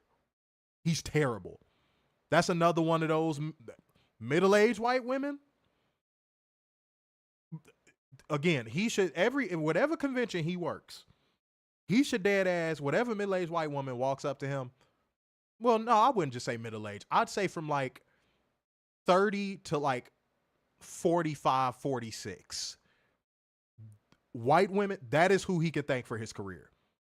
He should kiss the hand of every 30 to 46-year-old white woman at whatever convention he's signing and taking pictures, because that's who he has to thank for his career. I've never heard a Latina say, oh, Jason Momoa is so attractive. Never heard a black woman go, Jason Momoa is so attractive. I've literally never. White women swoon over him, though. They lose their damn panties when they see that man. Little do they know, if they went to Huntington Beach in California, it's like 30 million Jason Momoas walking around. Mm-hmm. He just has a good agent. He just has That's a good all agent. it is. Straight up. I'm sorry. Said Jason Momoa is like Roman Reigns. He can't act. Oh, we got 245 on the Twitch. I mean, we got over 260 plus people watching right now. There we go. Let's hit the like button over on Twitter and and YouTube. Hit that like button. Get this over 20 likes real quick. We can make this happen, ladies and gentlemen. And guys, keep the donations rolling in if possible, if that's what you want to do to contribute. Hit the super chats. Hit the Cash App. We going to get this popping tonight, man. All right, I'm about to jump back into this show because we are approaching an hour 37. All right, let's boogie. We in this bitch. Oh, Tay, you covered that backstage segment with Seth Rollins and them. Oh, and by the way, Jimmy, after all was said and done, said, "No, ye." Give me a fucking In the weirdest pauses way possible. Give me a fucking knife. Try it. Carlito and Dominik Mysterio make their entrance to send us to break. Guys, War Raiders won by pinfall with a War Machine on Carlito. Go ahead. You forgot about Finn Balor in the Judgment Day clubhouse. I don't think that was that the thing. Oh wait, hold on. Holy shit, it's not in my notes. Okay, I had one piece of crack. Okay, so don't be an asshole because one piece of crack rock dropped on my notes. I'm not being an asshole. I'm just saying you forgot. That's all.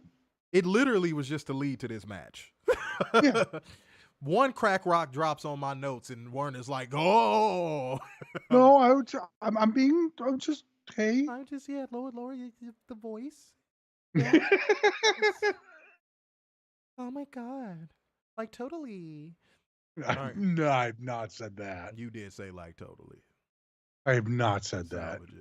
All right, but yeah, War Raiders won. It goes back to the Triple Nose continuity of seeing who his favorites are in real time.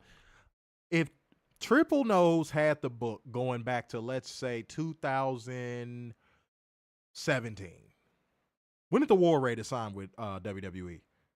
I want to say 15. But I think it's either 16 or 17.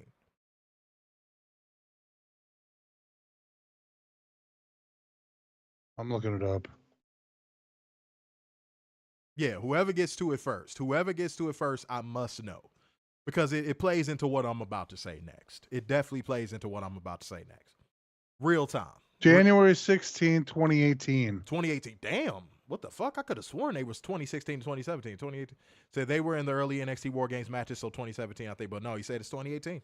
Okay, so I think if he had the book going back to that point, the actual complexion of how the main roster looks right now would be an entirely different thing.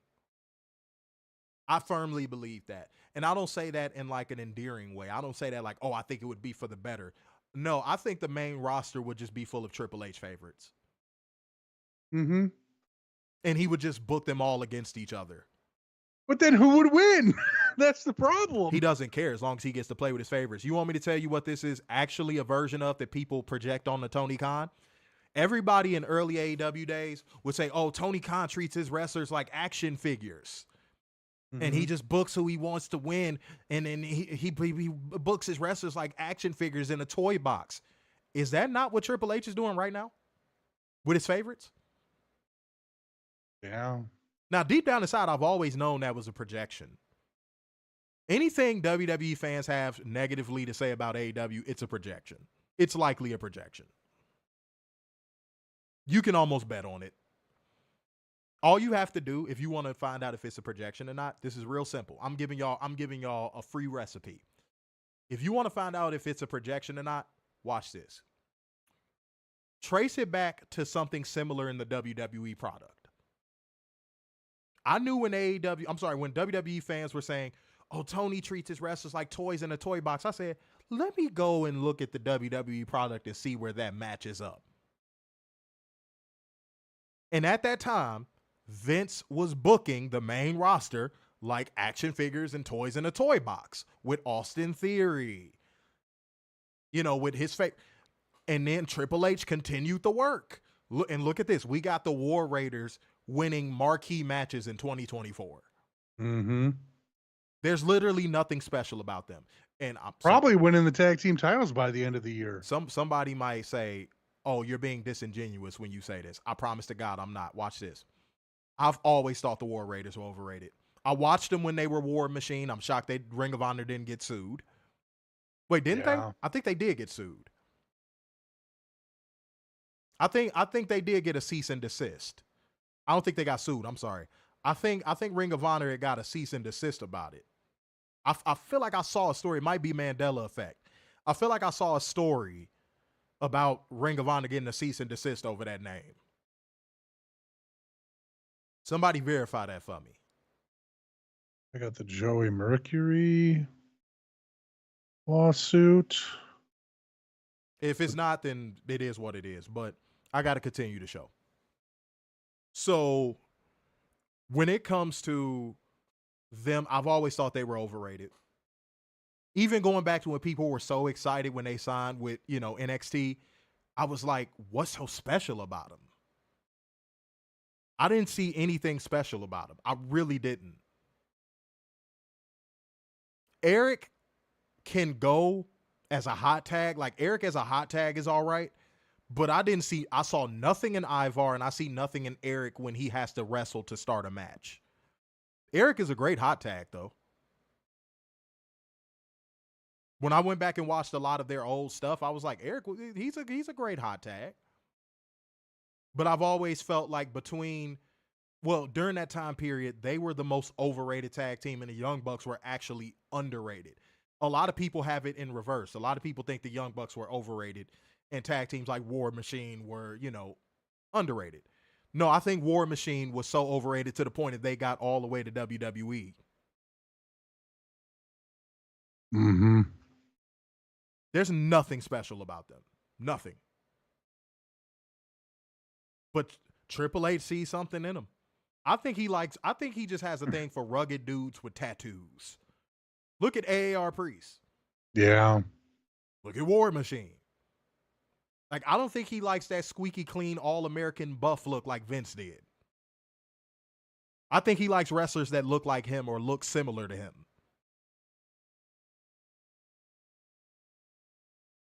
But that's just my opinion. Said they're just so similar, it doesn't fit well as a tag team. Yes, a lot of the best tag teams have a contrast. Somebody might say, well, what about Road Warriors? Road Warriors worked as a powerhouse team because they actually looked like killers. You can't even compare the two. You can't even compare the two. Even the Hardy Boys had contrast. Matt Hardy was more of the mat-based wrestler. He really didn't do a lot of the high flying. When he did, it was just a leg drop. That's why he has weird hips now and walks funny. and Jeff was the daredevil. All the best tag teams have contrast. Even the New Day had contrast. I can't believe I'm giving him credit for something, but said Triple H likes guys with no personality like him. Facts.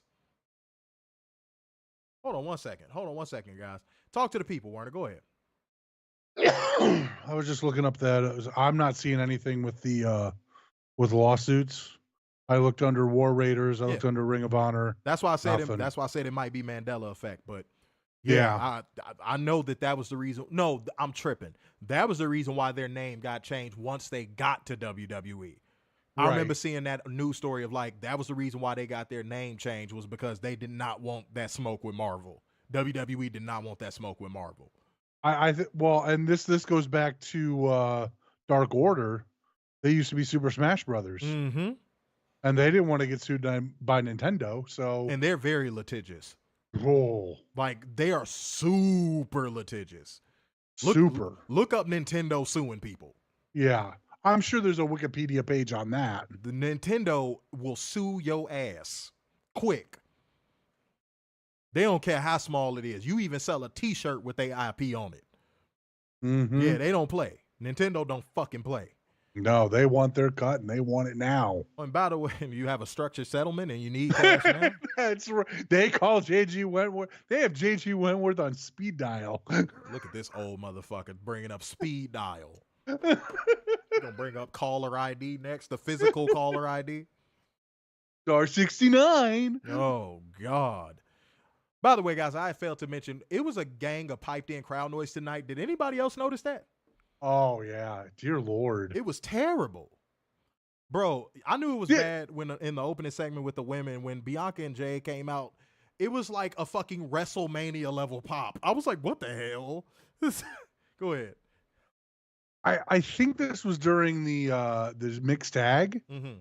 But they came back from break, and all of a sudden, you just hear a "This is awesome" chant randomly. Yeah, I was like, WWE, like, stop. What the heck was this? Yeah, I'm like, get over yourselves, WWE. Like, honestly, cut it the fuck out. But yeah, War Raiders won by pinfall with War Machine on Carlito. Post-match, Finn Balor and JD Squarehead jumped the War Raiders and beat them down. Then we get a Y6 promo of Bo Not From Dallas talking about losing what matters most, and we go to break. Just end it, man. Just fucking For the love of it. God. Back for commercial, we get a Lyra Valkyria hype reel. Because that's what we were screaming for. It's just such a directionless, clueless product. Like, right. Why? Like, why? All right, but Alpha Academy run into Kofi Kingston backstage and ask how are things with Xavier Woods. Kofi starts to answer, but Xavier appears to say they have a problem and they need to talk about it. And he keeps thinking about what Karrion Kross was saying. Who is thinking about what Karrion Kross says? I know who. That badass, The Miz. Werner, I will fuck you up in front of the police. I will actually beat your ass in front of the police. Good God. Yeah, let me take career advice from Karrion Kross. The dude and badass Miz. The dude that wore a gimp outfit just some years back. Like, what are we talking about? All right. And lost to Jeff Hardy. It just ended with Xavier Woods acting like he's on his period again and challenging Alpha Academy. Next up, Werner, we got a match. What would it be? We do. The main event of Seth Rollins versus Bronson Reed. Snore. Yeah. Oh. Snore. Such a snore. And not only that, the bell rings and all of a sudden, boom, we get automatic bloodline showing up. Or Temu bloodline. And then all of a sudden we have to hear, Uso. No one cared. No one wanted to see that. But then the Usos came out with Sammy Liberal and got them out there. And then they started the match, which again was a snore match. And again, I'm long story short. You could tell, real quick, let me just say one thing. You could tell Seth doesn't trust his body as much as he used to, because he went for like that springboard, like, swanton kind of move. And you could see the look on his face, like, all right. You can see him like, let me take my time with this. Seth doesn't trust his body right now. That's why he should be taking more time off so he can trust his body. But no, he's we got to run it back. But he's a Triple H favorite, bro. Mm-hmm. You know who was blowing up his damn phone begging him to come back. Mm-hmm. You know who the culprit is, but continue, sir. Yeah. Solo Sikoslaw appears out of nowhere in the crowd and distracts Seth Rollins from opening the door for Reed to deliver the Death Valley driver to him, followed up with a pair of tsunamis for the win. Bronson. Afterwards, Sikoslaw joins Reed in the ring and holds his hand up in the air as they stand over Rollins and the show goes off the air. Yeah, just get to the Seth Rollins is going to be the fifth guy thing. They're dragging this out. Like, Triple H is so creatively bankrupt. Like, why are they dragging this out? I don't understand it. Like, just pull the trigger on it. Like, get it over with, dude. We know what it's going to be. Just pull the trigger. -10. God-awful show. At least this one was, like, entertaining in a bad way. There was a lot of stuff on this show where all I could do was just laugh and go, what the fuck? You know, like, but this show just continues to show why this product is cold product, dude. And it kind of flew. It did. No in a moment, good way. No moment of the night for me. I'm sorry. I had to wrap mine up. Go ahead. I mean, but like the show flew in a good way. Because like all of a sudden I hear, and now it's time for them. I'm like, really? I mean, those days are going away in the next 5 weeks. But how often is pacing good on WWE programming? Like what, 6 times a year? If that. So you're counting like time number 4 this year, and you're like, well, it was good. Just boys being boys. That's right. Like, dude, man, I'm sorry. I'm kind of hesitant to give them credit on that now that I think about it. Like, if you're only doing this like 5 times a year, I'm not impressed when you do it. Right. But go ahead. -10. I outside of what? I guess the War Games matches. What is there? And why? And here's right. And here's another thing. I know this was brought up when Vince was around. Maybe we just need to get rid of the Survivor Series name. Yeah. Maybe we should retire it. Because is there going to be a traditional Survivor Series match on this card? Nope. Then what's the point? Just call it War Games, call it and move on. Bruh. It's terrible. I mean, we all know War Games is going to main event the show. That's why Chody isn't on the card. So just move on. No moment, because yeah, that sound you just made just right there is exactly how I feel about it. Even the one match on this show that actually was feeling like it had some juice on it, the Braun Breaker Sheamus match, they even had to fuck that up with a damn Dairy Queen. Right. Like, I'm telling you, WWE's biggest problem is not being able to get out of their own way. I don't know how many times I've told y'all that. When it comes to creative, that's WWE's problem. They try to reinvent the wheel, and then they end up fucking crashing and burning off a side of a cliff. Because their tires are squares. Stop trying to reinvent the wheel, WWE. Y'all are not revolutionary. Y'all are not visionaries. No. Y'all not. Like, as much as y'all want to believe that y'all are changing the game, you're not. There's no Jordan on your roster. There's no Jordan in creative. Okay? You can do all the mainstream pandering you want. You can enter the panderverse. I don't care. But stop trying to pretend you're something you're not. Find an identity for the product and book cohesively, and that'll be a fucking start. And, you know what the crazy part is they think they're booking cohesively. And throw some dirt on the product, for God's sake. Let it get a little dirty. These are adults. Right. Everything feels so clean.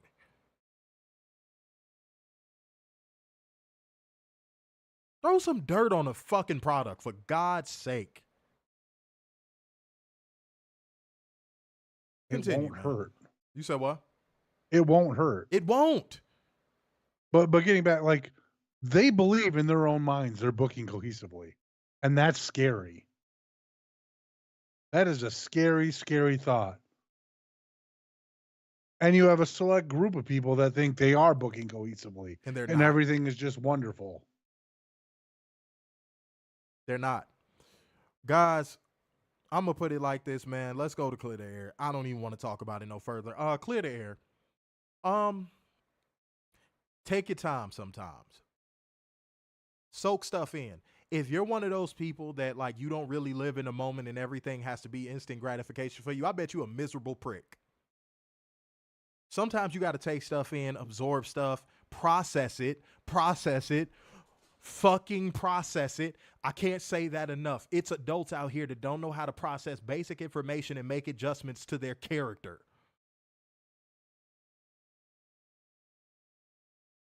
Christ. So yeah, live in the moment, and if somebody is dropping some game on you, absorb it, live in that information, process it, and if you decide to apply it, apply it. If you don't, then, you know, maybe give it to somebody else who can use it. But that's why I want to clear the air on. To piggyback off that a little bit, do your fucking research. That's forbidden these days.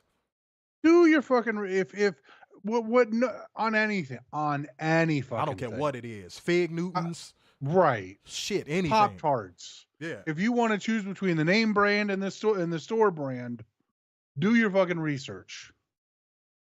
Pizza places, do your fucking research. Mhm. Politics, do your fucking research. Wrestling promotions, do your fucking research. Football teams, if you want to switch teams, Don't matter. Do your research. do your research. All right, Arthur Marcy said we need more people like you guys who says WWE sucks. And the crazy part is there'll be people that say we're biased, and then they'll watch the show and come back to me in the DMs and be like, man, I rewatched your show. Y'all weren't being biased. Y'all were just telling the truth. I'm like, yeah, man, we not biased about nothing. If WWE does something good, we'll say they did something good. I just gave credit to the Braun Breaker Sheamus match, but problem was they can't get out of their own way. Mm-hmm. I saw Tony Khan do that shit for like 2 weeks. How that Braun Breaker Sheamus match was booked, I saw Tony Khan do that for like 2 weeks recently, and I think he heard it from a few people and was like, okay, I'll stop. WWE, like, they'll hear it from people and be like, oh, we should keep going. It's like they work against their fans. It's the weirdest. I could go on about it. I'm not finna do it, though. All right, y'all. If that is all, man, we about to get the fuck up out of here. So, therefore, going once, going twice, and so to the man with the brazen his hair. So, sign off yet again. It's the epitome of black excellence, the king of dimes, just your boy, Mr. Starks, and The big and football worldwide, the Messiah, some cute sixes, and the internal pessimist, Big Dub. peace out, y'all. See you Wednesday.